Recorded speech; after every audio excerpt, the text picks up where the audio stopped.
Assalamualaikum warahmatullahi wabarakatuh. Nama saya Heru Suendra, NIM 2010 20 70 49.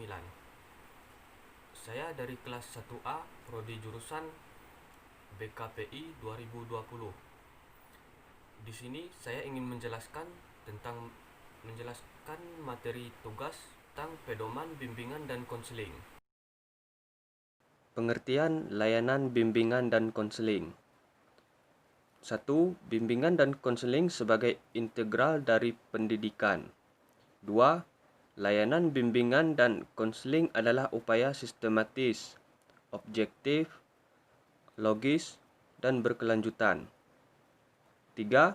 Konselor adalah pendidik profesional yang berkualifikasi akademik minimal sarjana pendidikan atau S1. 4. Guru bimbingan dan konseling adalah pendidik yang berkualifikasi akademik minimal sarjana pendidikan atau S1. 5. Konseli adalah penerima layanan bimbingan dan konseling pada satuan pendidikan. 6.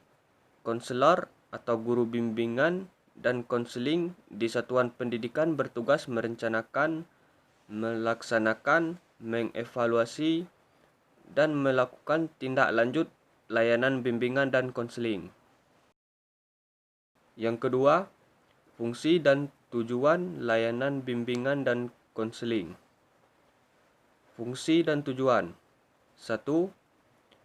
Fungsi layanan bimbingan dan konseling terdiri dari pemahaman, fasilitasi, penyesuaian, penyaluran, adaptasi, pencegahan, perbaikan, pemeliharaan, pengembangan, dan advokasi. 2. Tujuan layanan bimbingan dan konseling. Tujuan umum layanan bimbingan dan konseling adalah membantu peserta didik atau konseli. Yang ketiga, asas dan prinsip bimbingan dan konseling. Asas dan prinsip. 1.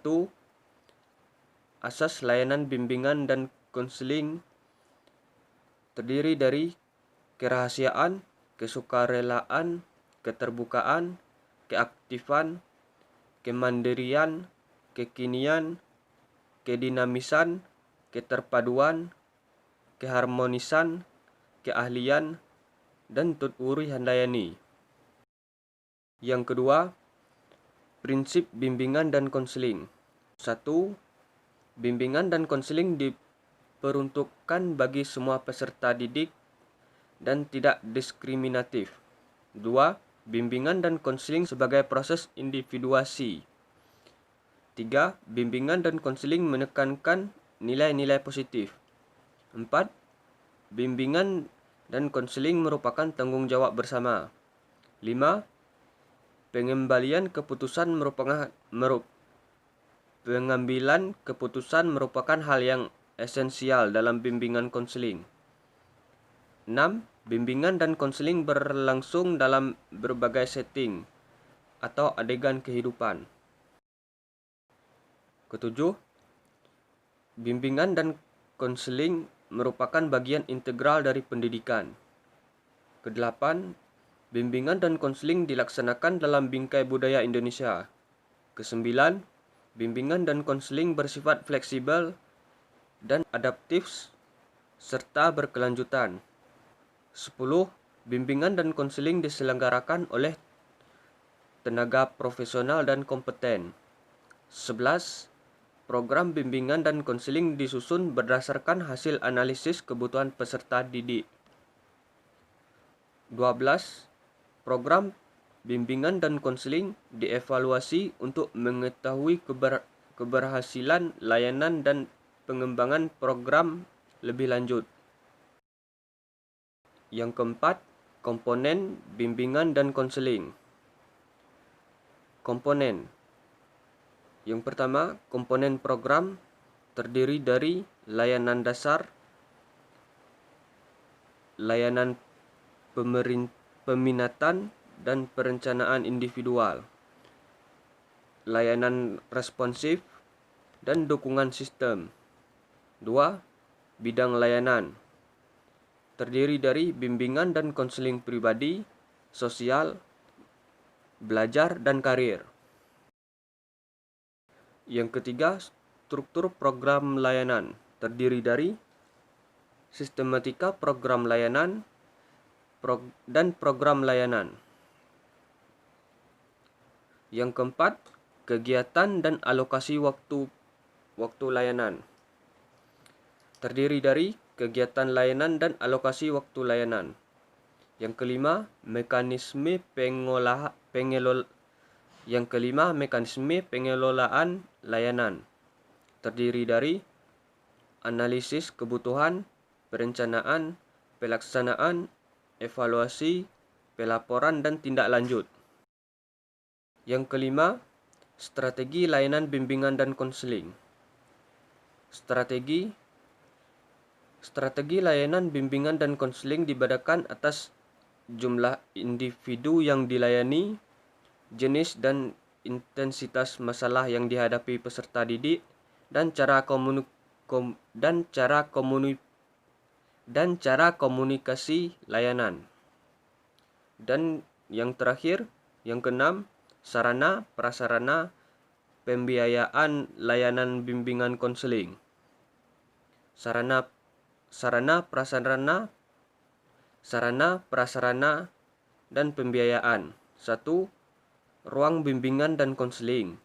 2. Fasilitas penunjang. Dan yang ketiga, pembiayaan. 1. Ruang bimbingan dan konseling. Ruang kerja bimbingan dan konseling memiliki kontribusi keberhasilan pada satuan pendidikan. Ruang kerja ini disiapkan dengan ukuran yang memadai, dilengkapi perabot dan diletakkan pada lokasi yang mudah diakses dan sesuai kondisi, seperti taman yang terletak di samping ruangan.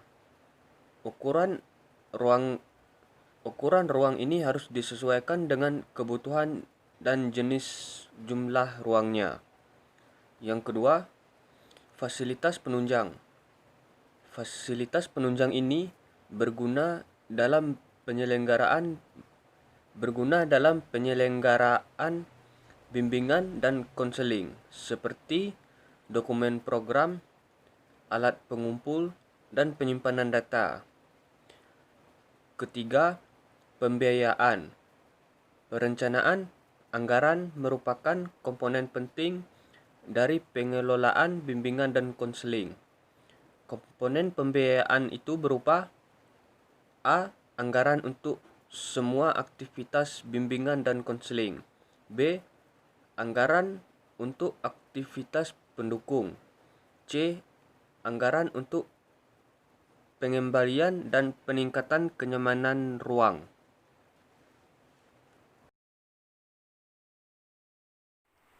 Apabila terdapat kesalahan dari penjelasan yang saya sampaikan, mohon dimaafkan. Sekian dari saya. Terima kasih. Assalamualaikum warahmatullahi wabarakatuh.